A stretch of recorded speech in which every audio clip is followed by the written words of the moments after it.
sa pagbi-mega love shoutout dahil napakarami na naman hong nagpakulay dyan sa comment section. Dito kay Sir Jordan Cabico, dito kay Sir Fernie 2.0.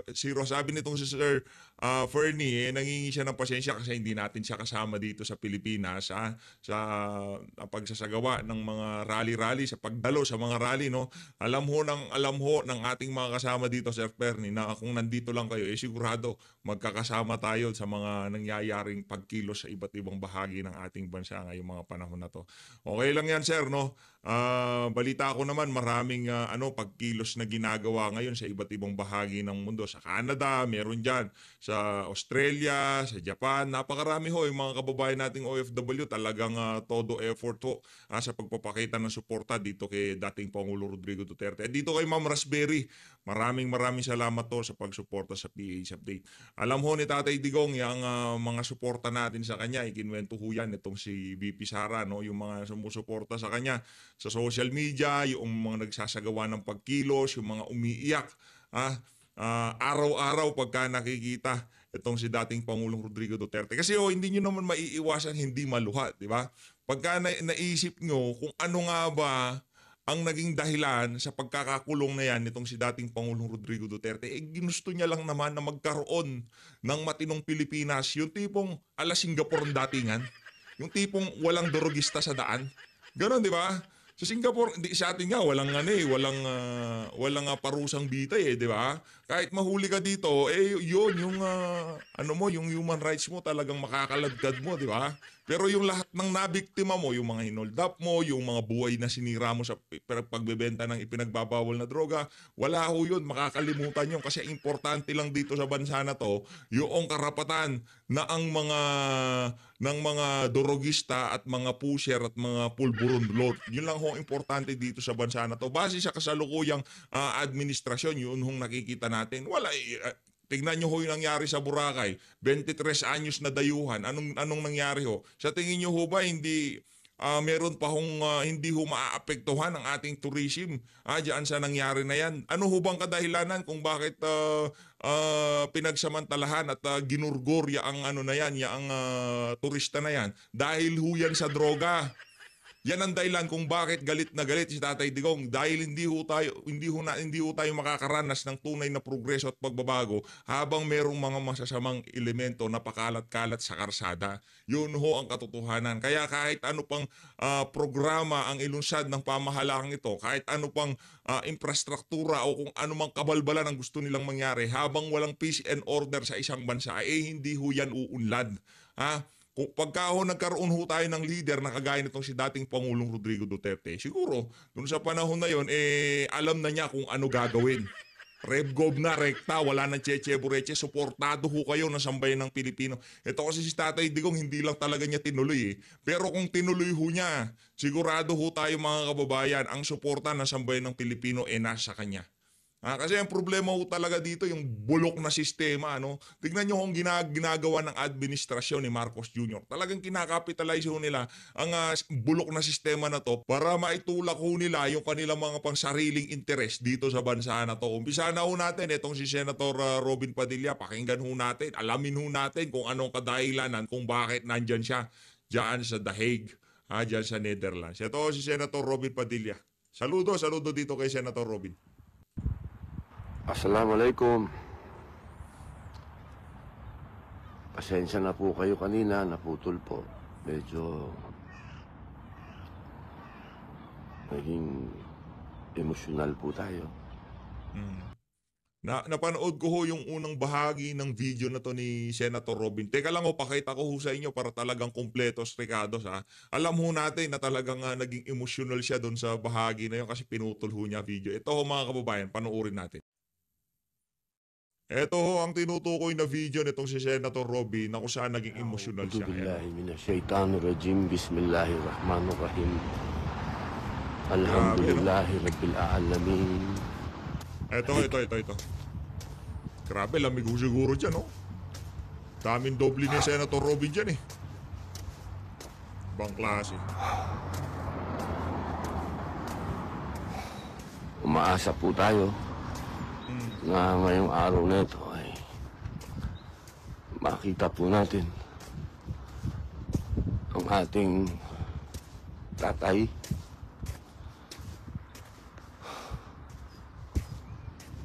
Ang dati nating Pangulo.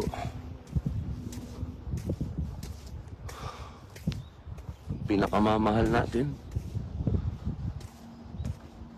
Lolo, Bigat sa dibdib. boyfriend ng iba.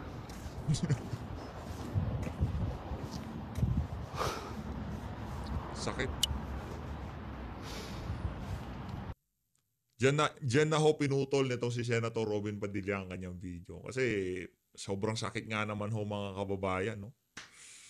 Minahal ho siya ng sambayan ng Pilipino. Yung mga maiingay dyan, minority yan eh. Wala ho tayong pakialam dyan. Pag naging majority na kayo, doon kayo dapat pakinggan. Kaso nasa demokrasya tayo eh. Kung anong gusto ng nakararami, yun ang nasusunod. At yung mga naririnig natin ngayon sa social media, yun ang gusto ng nakakarami. Maraming natuwa, maraming safe nung panahon ni Tatay Digong. Period.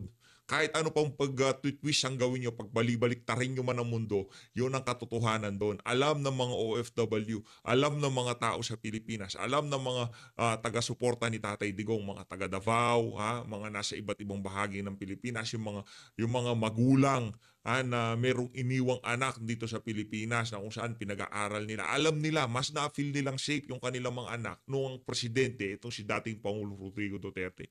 Pakinggan nyo, ituloy nyo natin si Senator Robin. Pinipilit man po natin na mag-relax, katulad po ng sinasabi ni Mayor.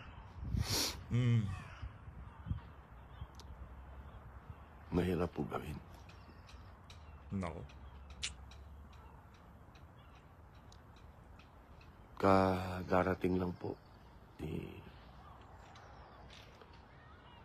ES Salvador Mitaldea.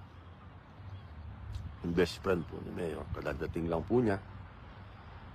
Nakapasok na po siya, alhamdulillah. Nakapasok na po siya, dala po yung mga inayos po nila. Kagabi, yun po yung mga hinanda nila kagabi na mga gamit po ni Mayor. Sinelas. Kakalong. Mantakan nyo mga kababayan sa kakaapuran itong si Torre, itong si General Diwata, maging yung mga tsinelas at damit, wala na hong naidala dito kay dating Pangulong Rodrigo Duterte. Malamig po kasi dito, sobrang lamig po dito. Eh ako nga po, ang suot ko patong-patong. Ito po. Patong-patong yan. Sobra po ang lamig. Grabe oh. Yan ho bata-bata pa yang si Senator Robin pero yung ano ho niya, yung mga damit niya talagang doble-doble. Paano na lang ho si Tatay Digong ang basa ko dito kay Tatay Digong, mahina siya sa lamig eh. Yung tipong parang konting lamig lang kailangan talagang makakapal na jacket sinusuot niya, di ba? Tsaka ayaw ho niya dyan sa malamig na klima. Mas gusto niya ho yung klima sa Davao, yung klima ng Pilipinas. Yun ho talaga ang, kumbaga doon sanay itong si Tatay Digong. Kaya yung pagpunta ho niya dyan, yung pananatili niya dyan, napakalaking ano ho niyan. Kumbaga hindi ho komportable si Tatay Digong dyan sa ganyang klima. Dalawa. Pangalawa to. 3. 4. Grabe, dami oh. Meron pa po akong turban. Para po yung leeg. Maproteksyonan. Yung pong pang ilalim ko, tinan nyo po. 1. 2.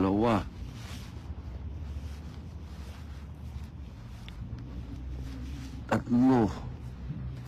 Grabe. 4. 4 po ang gano'n po kalamig. Si Mayor po kaya kamusta doon sa loob?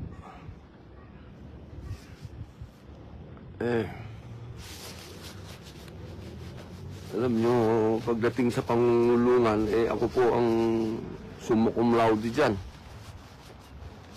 Huwag nyo akong tanungin, tanong sa patungkol sa kung ano-anong gagawin natin sa legal.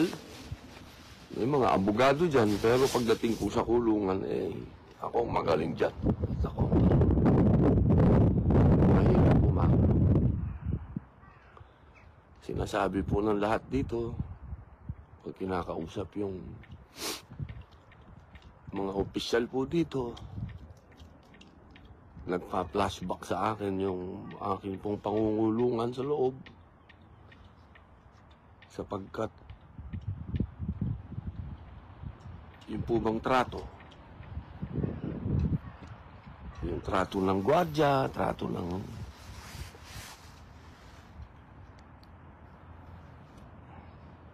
siyempre pagka bilanggo ka,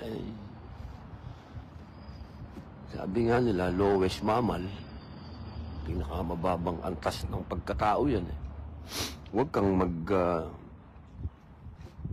antay ng siguro talagang tamang paggalang.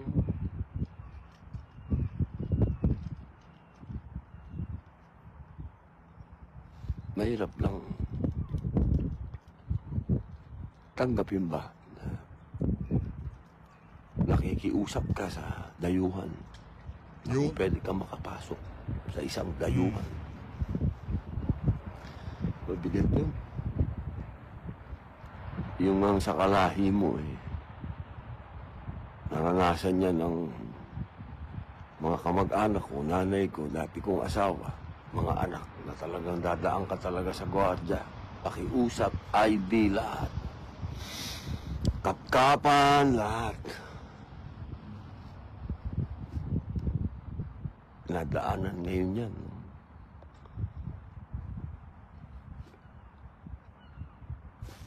Namin. Lalong-lalo na yung pamilya ng ating mayor, ating dating pangulo, yung ating tatay. Dinadaanan lahat ngayon yan sa ilalim ng dayuhan. Dito sa dayuhan na bansa. Nakikiusap tayo.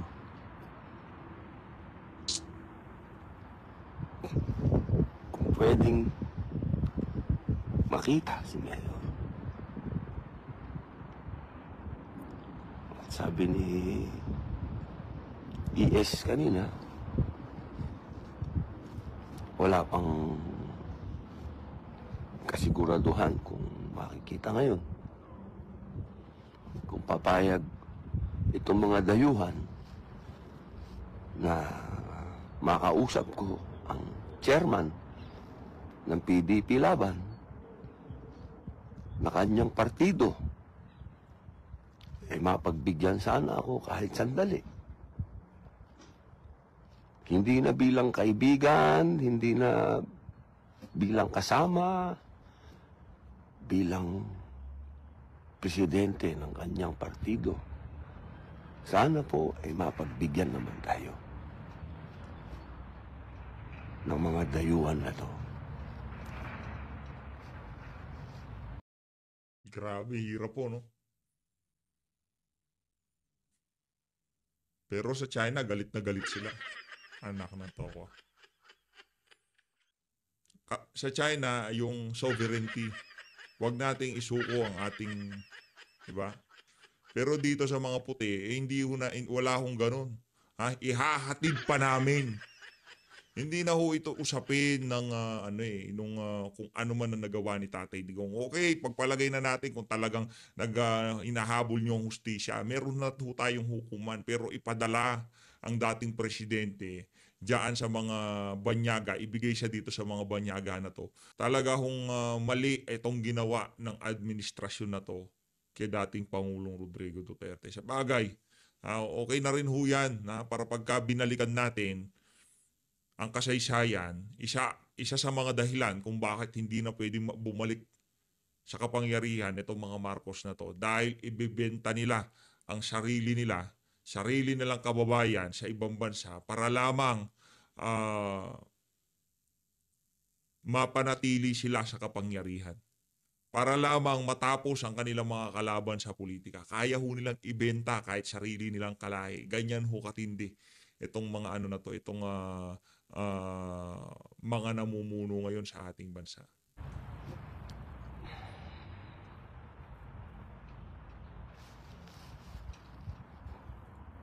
Bakit tayo umabot sa ganito? Sakit. Ayun ho mga kababayan, doon na ho natapos ang video nitong si Senator Robin Padilla. Ngayon naman ho, pumunta ho tayo dito kay Bonjing Boying Remulla. Eto, pakinggan ho natin sasabihin nitong si Boying.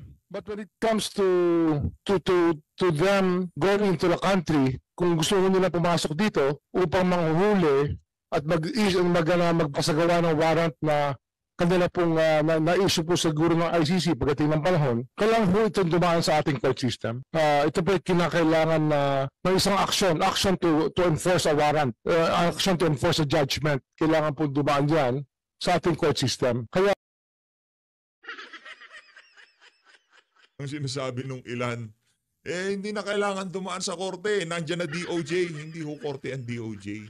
Nasa pangalan lang ho nila yung Department of Justice. Pero wala hong justice na nangyayari dyan. Alam mo yung mga linulugustong bulahin yung ating mga kababayan. Maliwanag pa ho sa sikat ng araw.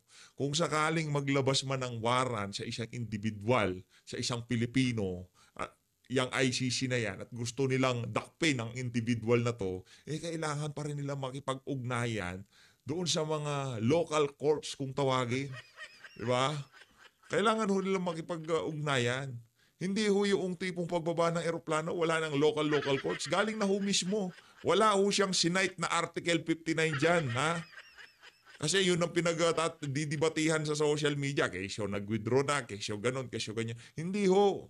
Meron din ho tayong pulisiya na kung meron mang ilabas siya ang ano na yan, yung ICC na yan. Base dito kay Boying, narinig nyo ho, ha?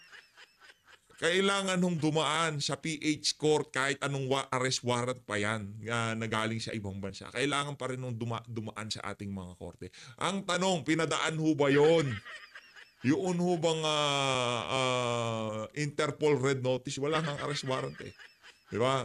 May arrest warrant tapos na red notice itong si dating Pangulong Rodrigo Duterte. Kaya noong nakita siya ni Torre, wala nang korte-korte, rekta na. Sila na lahat, di ba? Ito nga si Torre ang matindi, naging Interpol pa siya. Dapat ho pala ang magbabasa ng mga karapatan ni Tatay Digong, hindi ho si Torre. Dapat yung counterpart ng Interpol sa Pilipinas.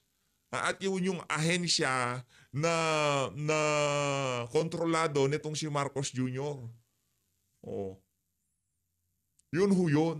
Kaya para doon sa mga nagkakalat ng kwento na wala na, di ba nga na-withdraw na tayo, bakit natin binibida yung jurisdiction na yan, yung ano na yan, yung Article 59 na yan. Hindi na nga eh. Ito na lang ho, kailangan pa rin dumaan sa local courts ng kung ano man ang warrant of arrest na nanggaling sa labas. Kailangan pa rin yan dumaan. Pero yung kay Tatay Digong, hindi na ho pinadaan. Kaya tiwala lang ho sana makauwi ho itong si dating Pangulong Rodrigo Duterte. Tayo ay umaasa.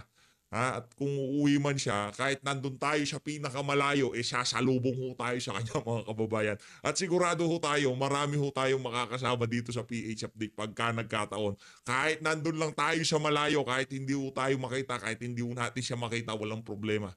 Alam ko marami dito sa mga kasama natin dito sasama para salubungin itong si Tatay Digong kung sakaling makauwi na ho siya sa Pilipinas. Kahit wala pang pasalubong, okay lang. Okay lang yun, basta makauwi na siya sa lalong madaling panahon. Ang hirap po ng malamig, sa totoo lang, di ho masarap ang malamig na klima. Yung medyo malamig, okay lang. Pero yung sobrang lamig, hindi ho masarap yun. Akala nyo, hindi ho masarap yun. Yung tipong komportabling lamig lang. Yung saktuhan lang, hindi sobrang init, hindi yung sobrang lamig. Yun, ganun, masarap yun. Pero pagka sobrang lamig na ho, hindi ho masarap yung ganun. Masakit ho yun, masakit. Hindi ho namin pakikialaman kasi yan po trabaho ng Interpol kung talagang gusto nilang habulin yung tao na nasasaktal. Yung sabihin natin, nag-issue po na warrant of arrest ng ICC, gusto mo enforce ng Interpol dito, pero para ho ito ay matuloy at hindi ho magkaroon ng kasuhan, kinakailangan pumunta muna sila sa korte natin. There's some things... Yari si Torre dito. Magkakaroon ho ng kasuhan. Di ba sinabi? Para maiwasan natin ang kasuhan, dapat pumunta muna sa local courts dito. Eh anong ginawa nitong si Nicolas Torre? Wala ho siyang pinuntahan. Dinala ho itong si Tatay Digong sa dinala ho siya diyan sa Villamor Air Base. Imbis na dinala siya diyan sa kung saang korte man na malapit diyan sa airport, hindi ho siya dinala doon. Rekta ho siya Villamor Air Base at lipad ho siya papuntang Netherlands. Yun ho ang pagkakamali nila. Base pa ho yan sa Department of Justice ha, diyan kay Secretary Boying Remulla, DOJ Secretary. Hindi ho kung sino-sino nagsasalita diyan. Abogado yan, di kagaya nitong si John Vic Remulla. Oh, yan o abogado, yan nung mga panahon na yan, nung medyo nasa tamang wisyo pa yang si Boying Remulla. 2024 ho siguro yan, no? 2023, no? Yung kinuhanan niyang video na yan. Nung pinatawag ho sila diyan sa Senado, budget deliberation ho yan ng DOJ, kung di ho tayo nagkakamali. So the Supreme Court would be looking at if what was alleged in the crime would have happened before we were still members of the ICC. That is one of the things that can be of importance to the courts when they do enforce a warrant, or if they will actually allow a warrant to be served in our country from an international tribunal. Ang problema nga ho ay meron ho sinasabi yung mga kaibigan natin na well-meaning naman. May 200 families daw na gustong magreklamo pero ang hawak daw nila 8. Pero sa 8, ang makakausap nyo 2 lang. Tapos yung 2 pa, wala pang ibibigay na totoong ebidensya. Napakahirap po talaga maghabol. Ang yung nag-hearing po ang Human Rights Committee ng Kongreso tungkol dito. At ang lumalabas po talaga, yung mga nangyari po kasing EJK nung panahon na yon, eh wala hong police report eh. Walang police blotter, wala hong record. Kaya Kasi wala naman ho talagang EJK nangyari. Internal cleansing sa mga sindikato ang nangyari. Huwag ho kayong maniwala dyan sa EJK na. Wala akong ganun. Ang nangyari ho ito ha, pagka merong kayong nakakwento na dapat may karapatan niya ang mga ano na yan, yung mga nasawi na yan noong panahon ni Digong. Ang ano ho dyan, wala naman hong ginurgur si Tatay Digong. Dahil mga bangag yung mga yan, yung mga amo nila, yung mga yung mga kartel, nagkaroon ho ng na-paranoid ho sila, napraning na ho sila, yung mismo mga tauhan nila, pinagtutumba nila. Kasi pag kung sakaling magkaroon ng bypass, nahuli yung mga yan at isinutsu sila sa mga pulis, yari ho sila. Kaya ang ginawa ho ng mga sindikato na to, sila pinagtutumba yung kanilang mga, kunyari ikaw, marami ka nang nalalaman, no? Itutumba na ho yan. Ganun ho nangyari ng mga panahon na yon. Yung mga pinapackaging tape yung kamay, yung linalagyan ng placards, hindi ho yung kagagawan ng pamahalaan. Hindi ho yung kagagawan ni Tatay Digong. Bakit? Tama naman sinabi ni Tatay Diggs, bakit mo pa babalutin ng kamay? Bakit mo pa ititape yung kamay niyan? Para saan pa? Papakapagod ka pa. Kung tutumba mo yan, itumba mo na, di ba? Bakit? Para saan pa yung tatali-tali mo pa, lalagyan mo pa ng placards, wala na, plakdan eh, tapos na eh. E-effort ka pa ng ganyan. Di ba? Wala nang gano'n. Ang gumawa ho nun para maisisi sa gobyerno, yung mga mismong amo nitong mga tulak na to. Oh. Ngayon, isinisi sa administrasyon ni Tatay Digong. Ngayon, ito na mga human rights na to, yun na sinasakyan nila. Yung naratibo ng mga bangag, yung naratibo ng mga drug lord. Anak ng tokwa. Sige, para dun sa mga ano na yan, para sa mga human rights advocates na yan. Huwag sana dumating ang panahon na yung mga anak, apo, kamag-anak, mabiktima ng mga bangag sa droga. Huwag naman ho sana. Baka isa na rin ho kayo sa mga kasama namin dito sa PH Update. Sige, gurgurin nyo na yan. Mga walang hiyayang mga yan, nananahimik lang naman, naglalakad lang naman yung anak ko, linagyan ng gripo sa tagiliran para lang makuha ang bag, para lang makuha cellphone o pera. Di ba ganyan ho, mga praning yan, pagka wala ng panggamit, talagang kung ano-ano na naiisip. Hirap hong maghabol talaga. Ayun, mahirap hong maghabol talaga. Base ho yan dito kay Bonjing Remulla. Eto, rekta na ho tayo dito kay Boy Kilay. Naku, Boy Kilay balita ko, matindi yung mga bibitawan mo dito sa video na to. Eto, pakinggan natin ito si Boy Kilay. Grabe naman yan. Maraming salamat 801,000 na ho pala tayo. No? Ano na lang, 999,000 subscribers. 1 million. Di okay lang ho yan. Wala, no pressure naman ho sa tayo dito sa PHFD. Kung aabot, abot. Kung aabot, hindi abot. Ganun naman ho talaga buhay. Pero kung aabot, masaya ho tayo. Sobrang saya ho natin kung mapapaabot ho natin ng 1 million subscriber yan sa malapit na panahon.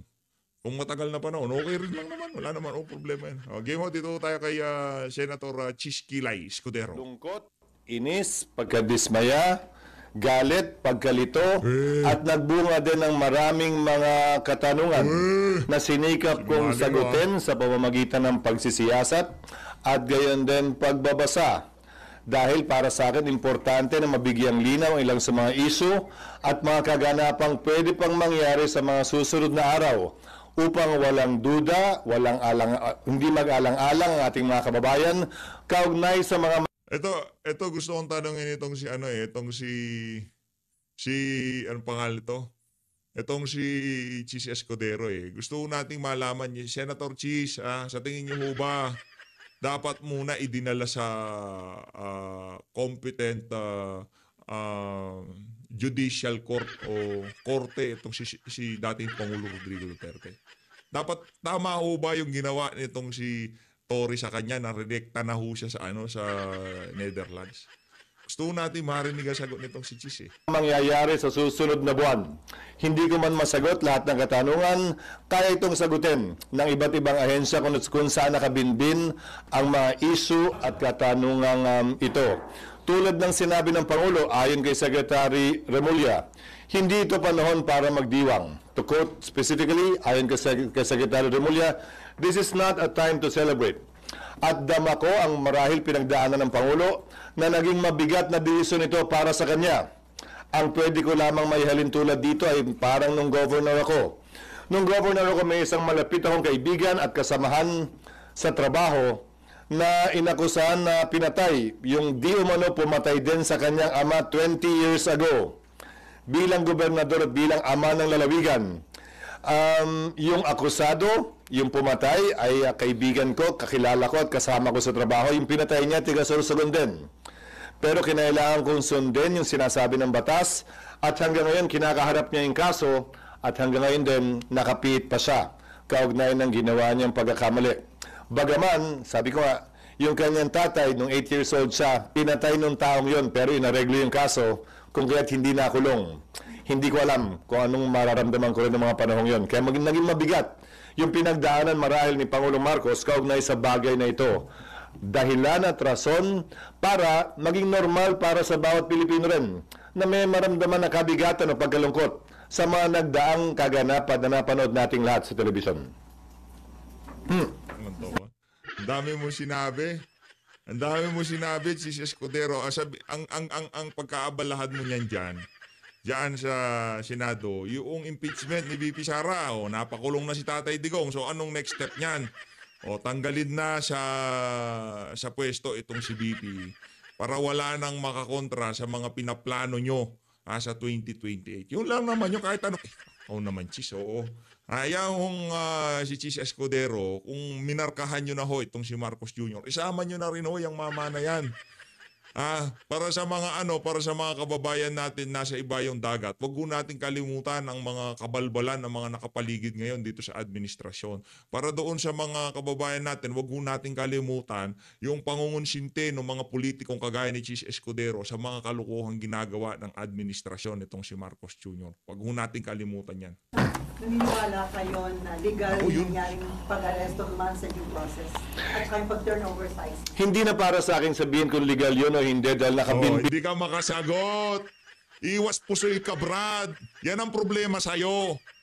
Sa totoo lang, yan ang problema sa'yo. Hindi para sa'yo. Bakit yung colleague mo dyan, yung si Alan Peter Cayetano, napaka-tigas ng kanyang paninindigan na merong linabag, merong nalabag na karapatan dyan sa na yan. Dyan sa pag-aresto na yan, hindi na para sa akin. Dahil wala na, ganon. Iiwas ka na lang sa pusoy para hindi ka mapag-usapan sa social media. Pues, hindi namin palalampasan yung mga matatamlay nyo na sagot na yan. Nag-uumpisa pa lang ho tayo sa mga kumbaga, sa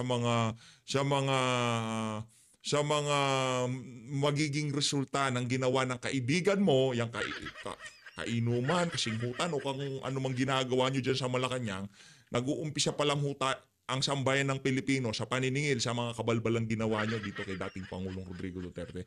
Hindi na para sa'yo magsalita. Brad, Senate President ka! Ikatlo ka sa merong pinakamataas na pwesto sa pamahalaan. At wala kang komento sa pagpapadala ng isang Pilipino sa ibang bansa para doon litisin. Anak ng tokwa, wag ho tayong maglokohan. Anak ng Petrang Garapata, ganun-ganun na lang. O bubaba ka na bilang Senate President o talagang baka tatanggalin ka na. Binayan sa Korte Suprema. Naghain na ng karampatang kaso para sa habeas corpus. Hindi nga, bilang Senate President, last bastion of democracy. Oh, bilang isang senador, ano masasabi mo doon sa pagpapadala kay dating Pangulong Rodrigo Duterte sa Netherlands? Ganon, mas magaling sa inyo yung si Mutok, yung yung isa sa mga judges? Magaling ba sa mga Pilipino yon? Anak ng tokwa. Hindi na para para kumbaga bigyan mo lang kami ng kumbaga yung saloobin ng isang kilay. Diyan sa pagpapadala, pamimigay sa isang Pilipino sa isang banyagang organisasyon. Di ba? Bigyan mo kami para malaman namin kung ano talagang sentimiento ng mga kilay mo na yan. Ang ilang individual at nakabinbin na sa korte yan at Hindi pinakomentaryo ako na nga ang pamahalaan kaugnay niyan. Siguro mas kaya kong sagutin na tanong ay ito. Papaano kung nanalo ang mga petitioners? Paano kung yung nag-file ng petition for habeas corpus? Wag na muna. Nasa Supreme Court na yon. Yun ang wag mong pag-usapan. Binili-nilito mo kami. Wag ko kayong magpalito, ha? Tinatanong siya sa ano na lang, sa pananaw mo bilang abogado, meron bang nalabag? Wala o meron? Yun lang naman sasagot. Pero yung kung manalo yung mga petitioner, ano yung magiging anong mangyayari kung sakaling manalo? 'Di ba? Sinasabi na nga ng Malacanang, naku, wala na tayong jurisdiction doon. Nigamot nga ni Tatay Digong, di natin alam kung maibibigay sa kanya eh. Dahil wala na tayong jurisdiction, wala ho tayong magagawa. Hindi ho natin sila mabibigyan ng tulong. Pero yung pagbabayad ng blood money doon sa mga kababayan natin nasa Middle East, nasa Indonesia, nasa Singapore, yung mga gugurgurin na dahil may parusang bitay doon. Eh, wala naman tayong jurisdiction doon eh. Diba? Wala naman silang... Pero nakikipag-ugnayan tayo, meron tayong diplomatic talks doon sa mga bansa na yun. Diyan sa Netherlands, di natin pwedeng gawin yun. Di natin pwedeng gawin sa ICC yun. Hawak nila ang isang Pilipino, anak ng Petrang Garapata. Corpus, meaning produce the body, ay nagwagi. At nag-utos ang Korte Suprema na i-produce yung katawan at iuwi dito. Anumang desisyon ng Korte Suprema, hindi binding sa ICC. Dahil wala namang jurisdiction ng ICC doon. Pero binding ang anumang magiging desisyon ng Korte Suprema, kunwari lang, sa mga opisyal ng pamahalaan. So kung mangyayari yon, ang gagawin ng Korte, pag-uutos sa pamahalaan, na gumawa ng mga hakbang para may sakatuparan yon. Sa pamamagitan ng pag-intervene halimbawa sa ICC, pero sa dulo, desisyon pa rin ng ICC yon. Dahil anumang desisyon ng Korte Suprema, binding lamang sa mga opisyal ng pamahalaan at mga Pilipino at sa Pilipinas kung saan siya may jurisdiction. So sir, mas malaking problema ba yun kapag naglabas ng ganung decision ng SC? Hindi sa problema. Yan ay magiging kautusan ng Korte Suprema na part of the law of the land. Sa gusto man o ayaw, sang-ayon man o hindi ang pamahalaan, ay dapat nilang sundan. Sir, about Senator Bato de la Rosa, nagkausap na po ba kayong dalawa? Nagkausap kami. Humihingi siya ng anong favor or tulong ang hinihingi niya sa inyo? Ang kinuwento ko sa kanya at sinabi ko sa kanya, ang siyang sasabihin ko rin ngayon. Meron kaming summary ng mga kaganapan dito sa Senado noong mga nagdaang panahon na may mga akusadong senador o senador na inakusa ng iba't ibang krimen. Kung maalala nyo, kaugnay ng rebellion complex with murder ng laban kay dating Senador JPE, Senator Enrile. Yung kaso laban kila Senators Enrile, Revilla at Estrada. Yung kaso laban kay Senator Lacson. Yung kaso laban kay Senator De Lima. Yung kaso laban kay Senator Trillanes. Ito yung iba't ibang sitwasyon kinaharap ng Senado kung saan may kaso laban sa kanila. At ang naging pasya ng Senado ay ito. Hindi nakabase sa batas, pero nakabase sa tinatawag na institutional courtesy. Hindi papayagan ng Senadong arestuhin ang sinumang miyembro niya sa loob ng Senado. Lalo na kung merong sesyon. Ang pinakamatagal na namalagi dito sa Senado ay si Senator Trillanes na namalagi dito ng humigit kumulang 25 araw. bibigay ko sa inyo yung history sa mga nagdaang panahon para Nako, may history, reference history. kayo. Diyan ka magaling diyan sa mga ganyang klaseng istorya. Wag ko kayong magpabudol ha. Wag ko kayong magpadala diyan sa mga kilay nitong si... kukwentuhan lang ho tayo niyan.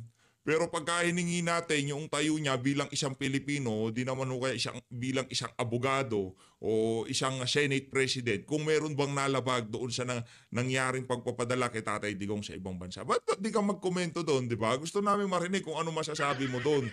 Maliban sa mga pinagdadaldal mo na, wala naman kami pakialam dyan eh. Importante lang naman ngayon sa sambayan ng Pilipino kung saan ba kayo tumatayo. Di ba? Ano ba kayo? Nasa tama ba kayo? Nasa mali kayo? Oh. Naku, ang pangit ng ngisi nitong si ano dito. Di ba? Teka nga, yan na lang ang snip ko. Ibang klase talaga tong si Boy Kilay. Oo. Tuloy. Dagdag pa dito, sa lahat ng kasong yon, maliban na lamang kung winidraw o inatras yung warrant, ay sumuko din sa mga otoridad, yung mga miyembro ng Senado, matapos nilang makuha o hindi makuha, at klarong hindi na makukuha, yung kanilang legal remedies na sinusubukan kunin. According to former Senate President Drilon, sa sitwasyon ngayon, wala kang pwedeng gawin para protektahan si Bato sakaling magkaroon na ng warrant of arrest. Una, Ang koks talaga nito si Drilon, no? Wala akong pwedeng gawin para protektahan si Bato. Pagka kinuha siya, ibigay mo. Anak ng toko, ibang class talaga itong mga dilawan na to. Ano, Sali? Kung bagat tinitake advantage nila itong mga kaganapan na to, para bumalik sila, yung makabalik sila sa political scene, hindi ho nila alam kahit anong pagkukups pang gawin nitong mga ano na to, mga dilawan na to, hindi kayo kasama sa usapan. Okay? Ito linawin muna natin ha, para doon sa mga dilawan. Kasi parang hindi pa nagsisink in sa utak nila, dito sa usapin na to, hindi kayo kasali. Okay? Sa problema ng Marcos at Duterte, yung mga pinklawan at dilawan, huwag kayong sumausaw dito. Huwag kayong bibira kayo sa Duterte, bibira kayo kay Marcos. Ganyan o ngayon sila eh. Nagbibirahan itong mga DDS at itong mga pambansang bangag, di ba? Nagbibirahan. Sila naman nasa gitna, sasapak dito, susuntok dito. Wala ko silang kinakampihan. Kasi yung pagbabangayan ng dalawang grupo na to, iti-take advantage nila yung kalaunan. Kumbaga yung mga ano nila, yung mga interest nila, maitutulak nila dyan. Pwede nilang sabihin sa election, dito sa mga pangampanyan nila. Ganito na lang ba gusto natin? Awayan na mga politiko! Wag ko kayo magpabola sa mga dilawan na yan. Ano ho yan? Kung anong nakikita nyo dito sa mga loyalista na to, kung gaano kakups yung mga yan, ganyan din ho yung mga dilawan na yan. Yun ang sigurado natin dito. Hindi, wag niyong sabihin na, ito, dito tayo sa dilawan, parang tahimik sila ngayon, parang para talaga sila sa bayan. Wag ho kayong magpauto. Pare-parehas lang yan, mga dilawan, pinklawan, pare-parehas lang yan. Yaang performance ni Marcos Jr., siguro, kung sakaling si Lenny nakaupo, ganun na ganun din ho, mararanasan ng ating bansa. Yung kanilang mga kaibigan na malapit sa kaban, na nasa Malacanang, sila lang ho kumikita. Sino Senate President ngayon kung sakali? Kung sakaling, malamang sa malamang, sino ba Senate President? Yan sino ba yung speaker kung sakaling presidente itong si ano? Sino ba leader nila dyan? Si Kimbo? Yan, pinklawan talaga eh. Solidong pinklawan yan eh. Sino ba? Si Edsel? Wala na si Edsel siguro. Kung sakali, malamang sa malamang, siya yung naging speaker kung si Lenny presidente. No? Kagayon pa man, wala naman hong kaibahan yan, dalawa na yan. Kaya kung naghahanap po tayo ng totoong pagbabago, nandyan ho itong si Vice President Sara Duterte at itong Duterte candidate natin. hindi naka-adjourn ng session. And then pangalawa, mabigat yung kaso na kinakarap Well, niya. tama si Senator Drilon in one sense. Historically, may session o wala, again, institutional courtesy dictates na huwag ito pasukin ng kapulisan para may posasang senador. Dalawang bagay ang nangyayari. I-exhaust yung legal remedy o kusang lumalabas yung senador sa Senado. Ang pinakamaliwanag na ehemplo ay sa kaso ni Senator Laila de Lima. Isang araw lamang siya natulog dito at kinabukasan, sinuko niya yung kanyang sarili sa mga otoridad. Sa kaso nila Senator Estrada at Revilla, sinuko din nila yung kanilang sarili sa otoridad makalipas ang isang araw.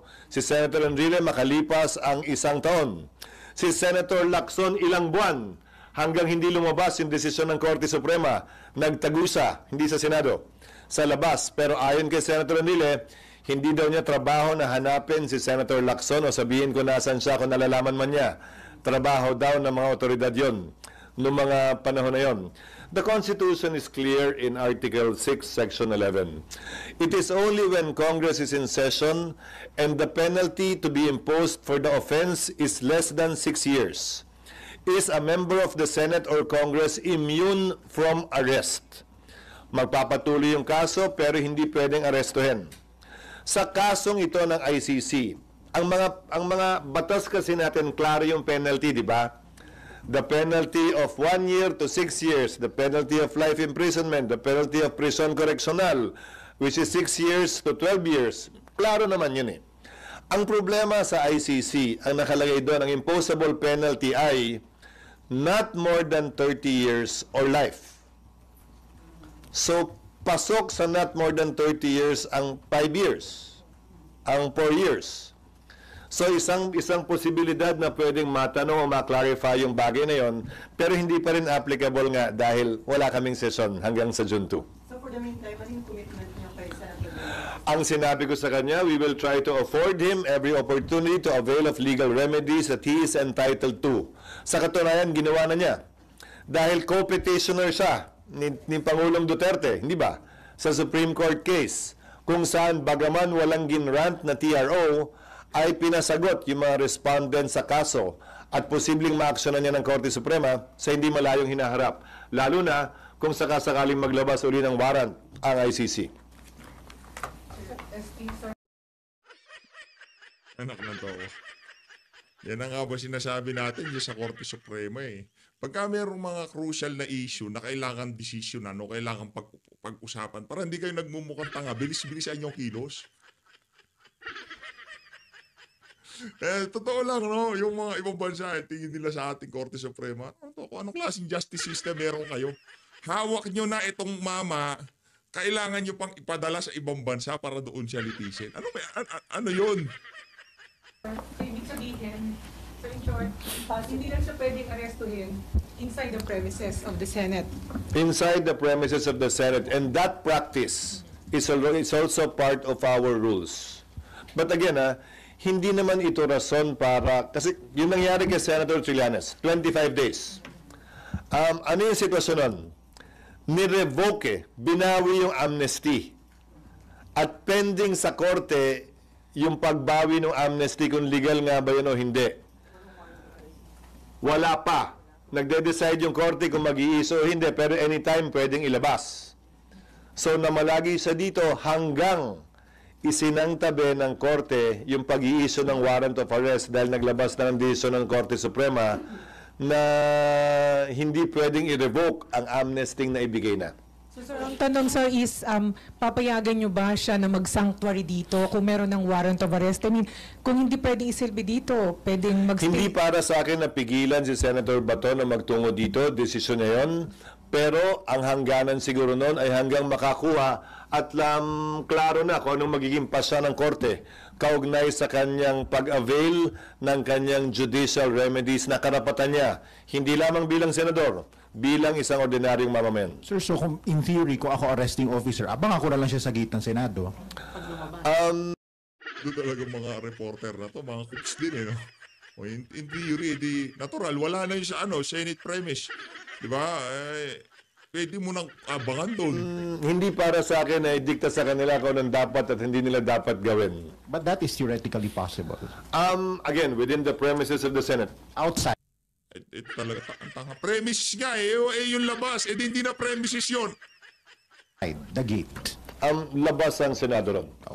Sir, sorry. So, kahit po walang session, basta nasa loob siya ng premises. Kasama yan sa mga president na binanggit ko dun sa mga dating senador na binanggit ko. Kahit walang session, basta nasa loob siya ng Senado, hindi pwedeng arestuhin. Hindi pinayagan ng mga nauna ring Senate President. Bahagi na yan ng tradisyon at practice ng Senado na sangayon nga sa rules namin ay bahagi na rin. Walang tradition dito sa administrasyon na to.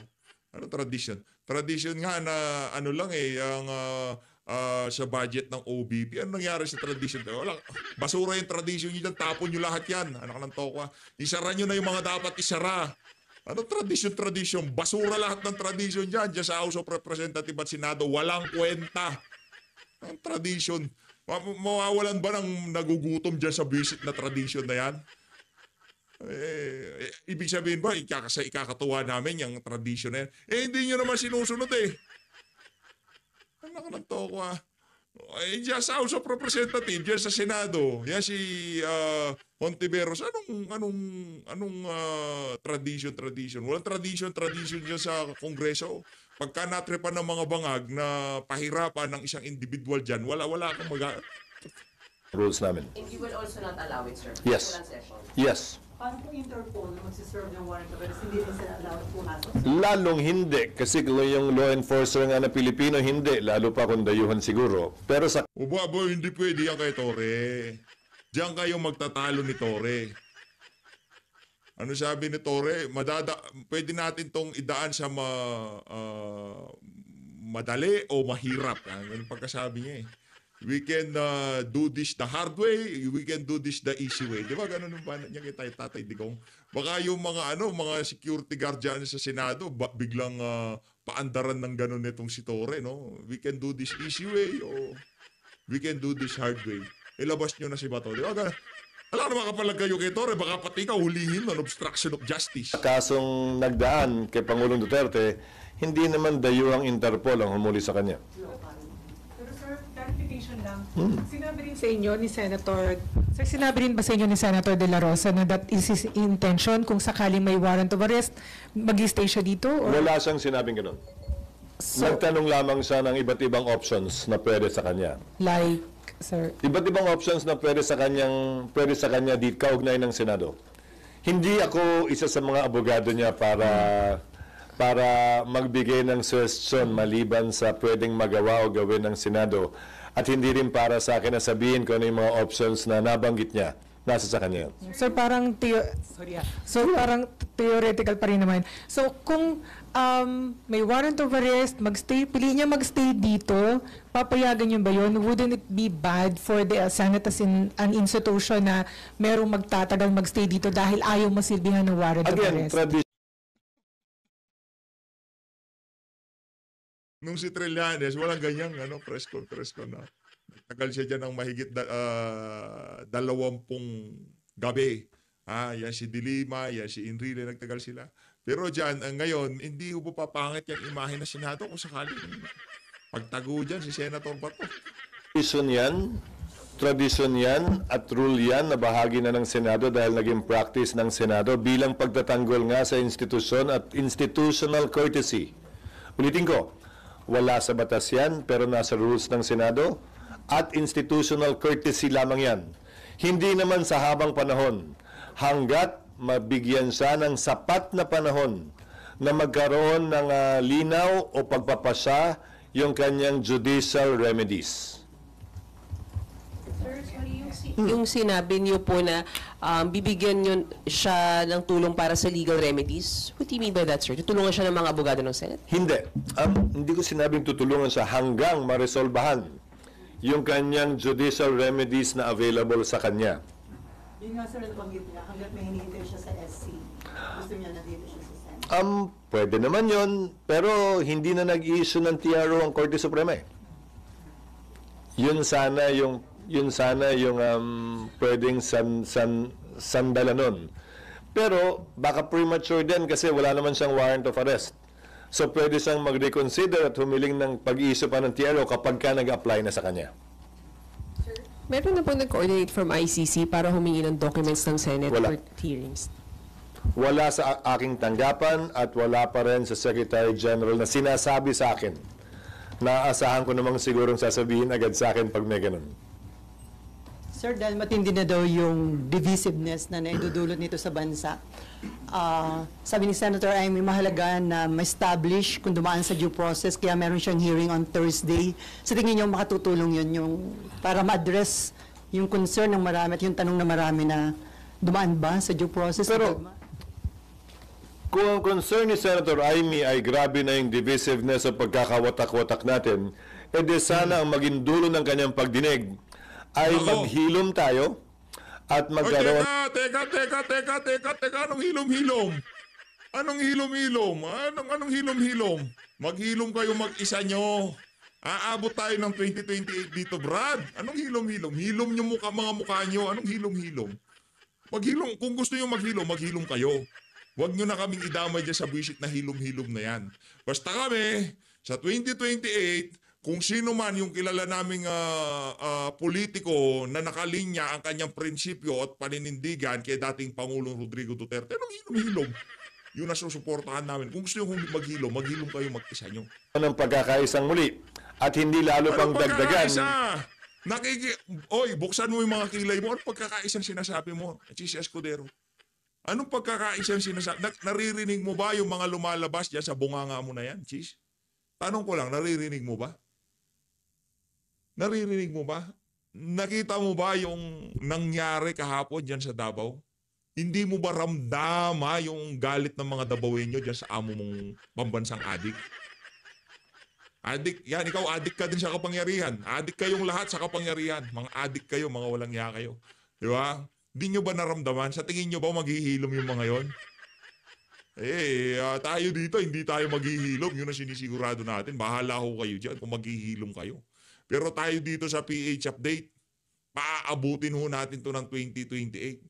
Ito muna, 2025 muna pag-usapan natin, tapos 2028 na. Tapusin na natin tong 2025 election, papanalunin na namin yung Duterte namin. Tapos, focus na kami sa 2028. Kala nyo ha, pakulong nyo na yung mga gusto nyong ipakulong, banatan nyo na yung mga gusto nyong banatan, pero wag nyo kaming utusan, wag nyo kaming sabihan na ganito tayo, magkaisa tayo, ganito, ganyan, ganon.